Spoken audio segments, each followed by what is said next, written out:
أهلا وسهلا أصدقائي وأحبتي وكل من يتابع هذه الصفحة. ورد هذا التفاعل أو هذا السؤال ونصه: أستاذنا الكريم، هل تعد الشاشية صناعة تونسية خالصة، أم أن جذورها تمتد إلى الأصول التركية أو الأندلسية، أم لعلها وفدت إلى تونس من مدينة شاش التابعة لسمرقند؟ نرجو منكم التفضل بإيضاح هذه المسألة. شكرا على هذا السؤال.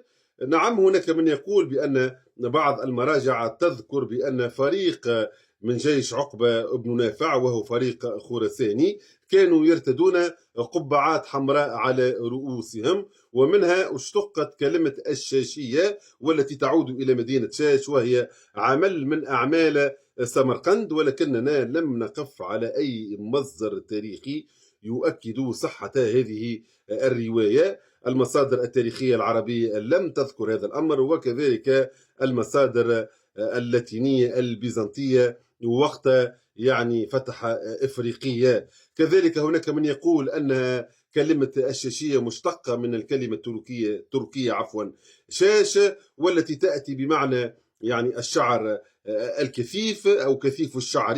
وهناك من ينسبها إلى الشاش، وهو الطبيب الزهراوي الأندلسي الذي برع في طب الجراحة، ومنه جاء مصطلح الخياطة. وهناك من ينسبها إلى النسيج الشاشي الذي ظهر في غزة بفلسطين، ومنها ظهرت الشاش الطبي أي الضمادة الطبية. وهناك من قال بأنها مأخوذة من جاش، وهي اسم مدينة من مدن الهند. وهناك من ينسبها إلى العرق الشاشي، وهي كثبان رملية بالصحراء. وبالتالي كل هذه الأقاويل أو هذه الروايات لا أساس لها من الصحة، ولكنني أعتقد بأن الشاشية هي مشتقة من الكلمة البربرية، أي من المعجم اللغوي المنطوق المحلي البربري. الشاشية مشتقة من بوشاشي، أشاشي أو تشاشيشت، والتي سيتعرب نطقها إلى شاشية وجمع شواشي، وهي القبعة التي تغطي الرأس، والأغلب أنها منسوجة من الصوف.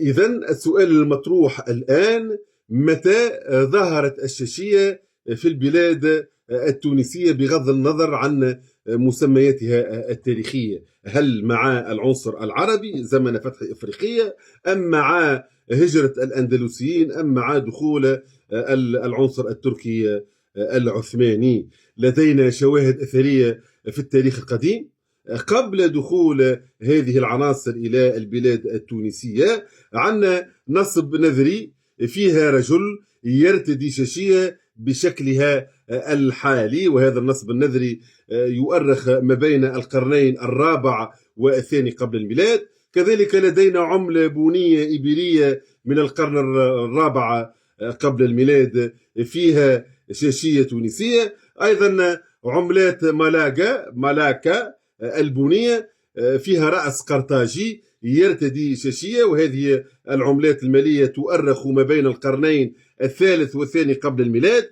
كذلك لدينا فسيفساء نبتون، فسيفساء المشهورة متاع الشابة المهدية المعروضة اليوم في معرض في متحف باردو هذه الفسيفساء تعود إلى القرن الثاني ميلادي، وفيها مزارع شاب يحصد المحاصيل ويرتدي شاشية بشكلها ولونها الحالي، وبالتالي الشاشية هي قرطاجية. وعندنا كذلك خصوصية اللون الأرجواني القرطاجي، أو اللون الأرجواني الملكي الذي يمزج بين الأحمر والأزرق. وهذا اللون كان يستخرج بطرق طبيعية معقدة جدا، وذلك من رخويات بحرية. وكان هذا اللون هو من أغلى الألوان في العالم القديم. طيب، هذا في التاريخ القديم. أما التاريخ الوسيط كما سبق وذكرت بأن المصادر التاريخية لم تذكر بأن هناك فريق خراساني في جيش عقبة بن نافع كان يرتدي قبعات حمراء زمن فتح إفريقية، وإنما المقريزي في كتابه في تاريخه يذكر بأن الإمام سحنون كان يرتدي شاشية وجبة، والإمام سحنون قد عاصر آخر فترة الولاة العباسيين وبداية الدولة الأغلبية. وأذكر بأن من أسس الدولة الأغلبية هو إبراهيم ابن الأغلب التميمي سنة 184 هجري. كذلك المقدسي يذكر بأن الإمام سحنون كان يرتدي برنسا أسودا، أي في إشارة إلى البرنوس.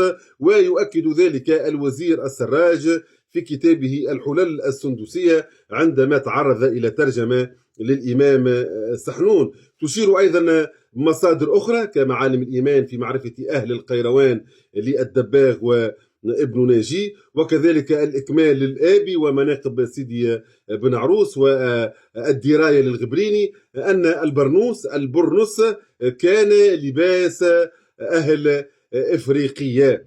أذكر بأن في هذه الفترة من الحكم الأغلبي، خاصة تحت حكم زيادة الله الأول الأغلبي، عرفت البلاد بعض الاضطرابات، وهو ما ساهم في هجرة بعض العائلات القيروانية نحو فاس والأندلس. وهنا نتكلم على هجرة فاطمة الفهرية القيروانية ومن كان معها، حيث تم تأسيس جامعة القرويين، وهي ثاني أقدم جامعة في العالم اليوم بعد جامعة الزيتونة. وكذلك سيتم تأسيس سوق الصناعات التقليدية من قبل المجتمع القيرواني، وهنا ستنتقل الشاشية القيروانية إلى فاس، والتي ستصبح فيما بعد باسم هذه المدينة الطربوش الفاسي. كذلك ستنتقل الشاشية القيروانية إلى الأندلس، وسيكون هناك مزيج بينها وبين البيرية الإسبانية. ثم سيأتي فيما بعد العهد الزيري الصنهاجي، ومن أفضل الباحثين الذين بحثوا في هذه الفترة هو المؤرخ الهادي روجي إدريس صاحب كتاب الدولة الصنهاجية بإفريقيا، تاريخ بني زيري في إفريقيا، والذي نقله إلى العربية الدكتور حمادي الساحلي. يذكر الهادي روجي إدريس وجود الشاشية في إفريقيا، فيقول: وكان العامة يضعون على رؤوسهم قلنسوة وجمع قلانس ملونة، وبالخصوص طاقية أو طاقية من الصوف، أو شاشية والجمع شواشي. وقد ورد في معالم الإيمان أن أحد المتعبدين كان يشتري الشواشي للأطفال الفقراء. ويقول الشامخي في كتابه السير أن لون الشاشية هو أحمر، وأن السكان الساحل كانوا يلبسون شاشية حمراء. كذلك ورد في الموسوعة التونسية التي تصدرها بيت الحكمة أن العمامة الحمراء انتشرت بالبلاد التونسية في العهد الصنهاجي، وكانت تعتبر زيا حضاريا عصريا متبعا. وقد جاء في شعر الرقيق القيرواني ما يلي: تعلو عمامته الحمراء غرته كأنه قمر في حمرة الشفق. ثم فيما بعد سيأتي العهد الحفصي بطبيعة الحال بعد سقوط الدولة الموحدية. ومن أفضل المؤرخين الذين أرخوا لهذه الفترة هو روبير برونشفيك صاحب كتاب إفريقية في العهد الحفصي أو تاريخ إفريقية في العهد الحفصي، والذي نقله إلى العربية الدكتور حمادي الساحلي. يذكر روبير برونشفيك بأن عامة الناس كانوا يضعون على رؤوسهم طاقية أو قلنسوة من الصوف، تعرف منذ ذلك التاريخ باسم الشاشية. أي هذا المصطلح أصبح متداولا منذ العهد الحفصي، وهذا بالعودة إلى روبير برونشفيك. ويقول روبير برونشفيك بأن الشاشية هي لباس الكبار والصغار والأطفال. يذكر أيضا أن السكان من البرجوازية والأشخاص من ذوي الشأن الرفيع كانوا يلبسون الجبة، وقد كانت تصنع من قماش ذي ألوان مختلفة، وفي أغلب الأحيان من صوف خالص. ويذكر ابن فضل الله العامري في كتابه مسالك الأبصار في ممالك الأمصار أن جبة الأغنياء كانت تصنع من قماش يسمى السفساري، وهذا القماش كان يعمل عندهم من حرير وقطن أو من حرير وصوف. أيضا لدينا كتب الفتاوى عن يعني البرزولي يقول كان الرجل الحضري يرتدي الجبة وغطاء الرأس في إشارة إلى الشاشية. وكذلك في فتوى القابوسي أيضا ورد ذكر الجبة والشاشية. أيضا لدينا مصادر تروي قصة غريبة وعجيبة ومضحكة في نفس الوقت. تروي بأن الدولة التركية أرسلت جاسوسا إلى الدولة الحفصية. من أجل ماذا؟ من أجل الحصول على سر الصبغة التونسية، على سر هذا اللون. زرعت جاسوسا أرمينيا يدعى أفانيس آغا وهو من أرمينيا ومهنته كيميائي، وذلك من أجل الحصول على سر هذا اللون من القرمز.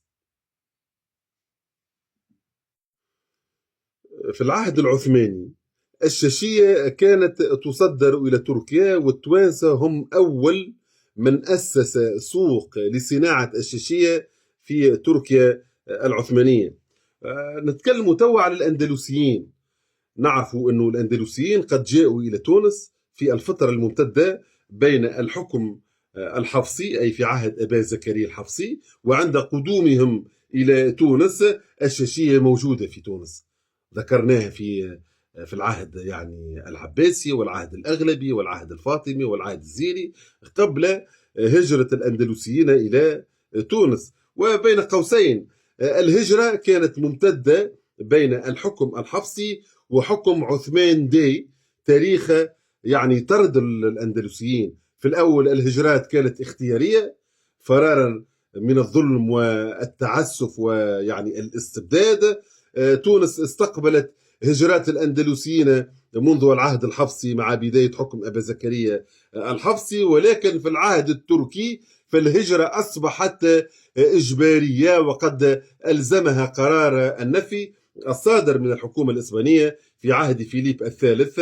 يعني هذا القرار صدر سنة 1016 هجري يقابله بالميلادي 1609 ميلادي. توجهوا جماعة إلى المغرب الأقصى وأخرى توجهت إلى الجزائر، ولكن في الجزائر تسلط عليها الأعراب ونهبوا أموالهم، ولم ينجح منهم إلا من خرج إلى تونس، كما ذكر ذلك حسين خوجة في كتابه ذيل بشائر أهل الإيمان بفتوحات آل عثمان. كذلك يذكر ابن أبي دينار في كتابه المؤنس أن المهاجرين الأندلسيين قد يعني وقع تقدير عددهم ب80,000 نسمة سنة 1906 فقط. وبالتالي عثمان داي سعى في توزيعهم على العاصمة وعلى القرى والمداشر حتى يستقر كل منهم في الجو الذي تعود به في بلاده، ومن بينهم الحرفيين والذين امتهنوا صناعة القبعة في الأندلس، وقد تعلموا هذه الحرفة عن أهل القيروان زمن هجرتهم إلى الأندلس في العهد الأغلبي. إذن تطرقنا إلى التاريخ القديم ثم التاريخ الوسيط، وكذلك تطرقنا إلى التاريخ الحديث مع عثمان داي ومع الحكم التركي العثماني في إفريقيا. في نفس الفترة الحديثة لدينا تقرير إسباني صادر سنة 1784 ومدار حديثه حول صناعات القبعات التونسية في إسبانيا، بمعنى أن القبعات التونسية كانت تصنع في إسبانيا وفي بلاد الأندلس سابقا. كما أننا عثرنا على اقتراح قدمه شخص اسمه خوان برتران إلى ملك إسبانيا يقول فيه يعني بأن لا يصدر الصوف إلى فرنسا، لأن فرنسا الجار الوحيد القادر على منافسة إسبانيا في صناعة القبعات التونسية، وأنه يجب عليه أن يستغل هذه الفرصة في صناعة هذه القبعات التونسية، لأن المصنع الوحيد في تونس لا يستطيع تلبية احتياج الموانئ المختلفة في بلاد الشام. كذلك في عهد محمد علي باشا في مصر هنالك مصدر صادر سنة 1768 ميلادي يذكر بأن المعامل التي تم إنشاؤها في البلاد لم ينجح منها إلا معمل الطرابيش الحمراء التونسي لكثرة طلب هذه البضاعة في الشرق. أيضا مصدر آخر صدر سنة 1739 في لندن اسمه مصر محمد علي، هذا الكتاب باللغة الإنجليزية يتكلم عن المصنع التونسي المشهور لصناعة الطرابيش في مصر.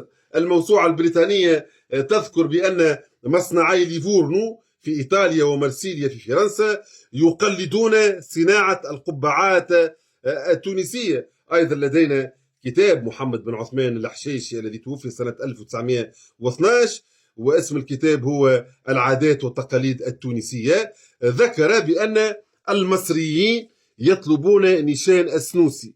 النشان هو الختم الذي يوجد في الشاشية، هذا هو النشان، الختم الشاشية. إذن قال بأن المصريين يطلبون نشان السنوسي، وأهل الشام يطلبون نشان الخلصي، والمغرب والجزائر يطلبون نشان الزاوية. وقال المؤرخ الشهير الشيخ محمد بن سعيد مكديش الذي توفي سنة 1813 قال في كتابه نزهة الأنظار في عجائب التواريخ، يقول بالحرف: ومما امتازت به تونس على سائر بلاد الله شرقا وغربا عمل القلانسي الذي هو أكثر صنع أهلها المسمات بالطاقية يعني شاشية، فهو شيء فاخ به أهل الأرض قاطبة حسنا وإتقانا وسبقا، ومن تونس يحمل ما يعم أقطار العالم من الشاشية، وأن ملوك الأرض لا يلبسون إلا منها ولا يخرج صنعه من تونس إلا وعليه ختمه. أيضا لدينا كتاب لاتونيزي الصادر سنة 1896 لغاستون فولييه يتحدث عن ملامح الحياة والعادات في تونس قديما، ويعرض أصول الأزياء التونسية من خلال رسومات ونقوش قديمة، ويبين تشابهها مع اللباس التقليدي يعني الحالي كالجبة والشاشية، ويبرز أيضا أهمية الزخارف والمنسوجات، ويتحدث عن تصدير هذه الصناعات إلى مالطا وصقلية وطرابلس. وبالحديث على طرابلس، الشاشية الموجودة اليوم في طرابلس هي شاشية تونسية ذات اللون الأسود، وفيها يعني هذه نقول احنا القبيعة، والنشان تونسي. يعني من المضحكات المبكيات أنه دولة ليبيا الشقيقة قد قدمت ملف لإيداع يعني الجبة الليبية وفيها شاشية تونسية، وفي الصور يعني معروضة شاشية مكتوب عليها تونسية، سبحان الله.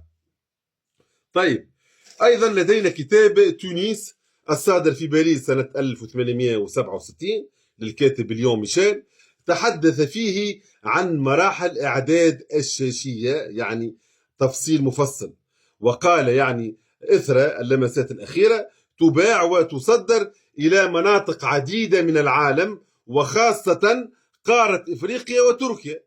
ويشير اليوم ميشيل في هذا الكتاب إلى أن الشاشية هي رمز ديني ووطني لتونس، وهي جزء أساسي من الهوية، واختفاؤها يعني زوال مظهر من مظاهر التقاليد القديمة. وكأن اليوم ميشيل يتكلم على هذا العهد من يعني الزمان في تونس. أيضا لدينا كتاب نوفو فواياج تونس للرحالة توماس ماجيد، وهذا يعني الكتاب صدر سنة 1811. قال فيه بأن القبعات التونسية انتشرت بين المسلمين واليونانيين والأرمن واليهود، وتونس هي الوحيدة القادرة على توفيرها للاستهلاك العام، ثم يشير إلى أن الشاشية المقلدة في ليفورن ومارسيليا كما ذكرت الموسوعة البريطانية، يذكر هنا بأنها قللت بشكل كبير استهلاك قبعات تونس، إضافة إلى جشع البيع التونسي الذي تحول إلى تاجر واحتكر هذه التجارة، ولم يكتفي بذلك فقط بل سمح لجميع وزرائه وجميع أفراد حاشيته بأن يحظوا حظوه، وتحولت يعني الحكومة والوزارة إلى مركز للتجارة، والبيع أصبح يتاجر في الشاشية. تصوروا معناها الربح الوفير الذي يأتي من جراء تجارة هذه القبعة التونسية. أيضا لدينا جريدة، هي جريدة جزائرية، وهي يعني صادرة بالجزائر بتاريخ 1 جانفي سنة 1853، اسمها المبشر وورود الأخبار من جميع الأقطار. وهذه الجريدة تعد أول جريدة باللغة العربية في الجزائر، وكانت لسان حال الإدارة الاستعمارية الفرنسية. في هذا العدد تتحدث عن جلب الشاشية التونسية والبرنوس والصوف والحايك المصنوع من الحرير، وكذلك يعني كبوب الصوف وغيرها، جلبها من تونس إما إلى سوق هراس ثم إلى قالمة، أو من تونس إما إلى تبسة إلى عين البيضاء، ثم يتحدث عن تفاصيل يعني الثمن إلى غير ذلك. كذلك عندنا جريدة للوستراسيون جورنال يونيفرسال، هذه جريدة صادرة بتاريخ 5 أكتوبر 1844. في أعلى الصفحة يوجد رسم لمدينة يعني فيها جسر كبير ونهر، غالبا المشهد يكون في باريس أو في مدينة أوروبية أخرى. وفي الجزء السفلي من الجريدة يظهر عنوان اسمه إسواغ دو لا سومان، أي قصة أحداث الأسبوع، وهو قسم إخباري يلخص أهم أحداث الأسبوع. النص يتحدث بشكل عام عن رحلة أو بعثة يذكر فيها اسم ألجي الجزائر، ويصف مشاهد طبيعية ومناخية، وكذلك بعض الألبسة. يصف رجلا يرتدي شاشية ويقول بالحرف الواحد ان شاشية bonnet rouge de Tunis d'une forme conique avec une houppe en soie bleue، يعني شاشية قبعة حمراء من تونس ذات شكل مخروطي مع خيط من الحرير الأزرق. أيضا عندنا كتاب لرحالة صادر في لندن سنة 1838، وهو كتاب سياحي وصفي اسمه The Tourist Spain and Morocco، كتبه توماس روسكو، والرسومات برسم ديفيد روبرتس. فيه إشارة تقول: وجدنا سموه، وهنا يتكلم عن حاكم اسمه محمد أشاش، حاكم لمنطقة من مناطق أو حاكم تطوان، يقول: وجدنا سموه جالسا على كرسي عتيق ذي صنعة غريبة للغاية، يرتدي ملابس أنيقة وأن لم تكن فاخرة مثل أي مغربي آخر، بأن سكان المغرب لباسهم لباس أنيق. كان يرتدي بنطالا ضخما من القماش الأبيض، وسترة صغيرة مخططة قرمزية اللون تناسب شكله، وعمامة من قماش الموسلين ناصع البياضي مزينة بالريش والحلل المرصعة بالجواهري، يعلوها طربوش تونسي أحمر، هكذا وصف الرحالة البريطاني حاكم تطوان. وشرابة من الحرير الأزرق، استبدل الحايك ببرنوس أبيض كالحليب مثبت بالحرير عند الرقبة ومفتوحة لعرض الوشاح الرائع والخندق المرزع بالجواهري أو المعلق من الكتف الأيمن وإلى غير ذلك. وفيه تفصيل مفصل للباس حاكم تطوان.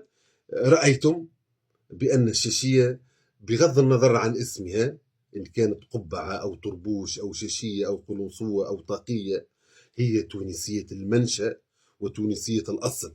الشاشية هي جزء لا يتجزأ من هوية التونسي. الشاشية هي التي صنعت في تونس، ومن تونس انتقلت إلى كل ربوع العالم، إلى قارة إفريقيا وقارة آسيا وقارة أوروبا. الشاشية انتقلت إلى تركيا، والتوانسة هم أول من أسس سوق لصناعة الشاشية في تركيا. وزمن الإمبراطورية التركية العثمانية تنتقل الشاشية إلى مستعمراتها. الشاشية انتقلت إلى إفريقيا، حتى إلى دول يعني عمق افريقيا كنيجيريا والكاميرون الى غير ذلك. وشاشيه افريقيا تلبس هكذا طوليه بالطول، ليست يعني كتونس بالعرض.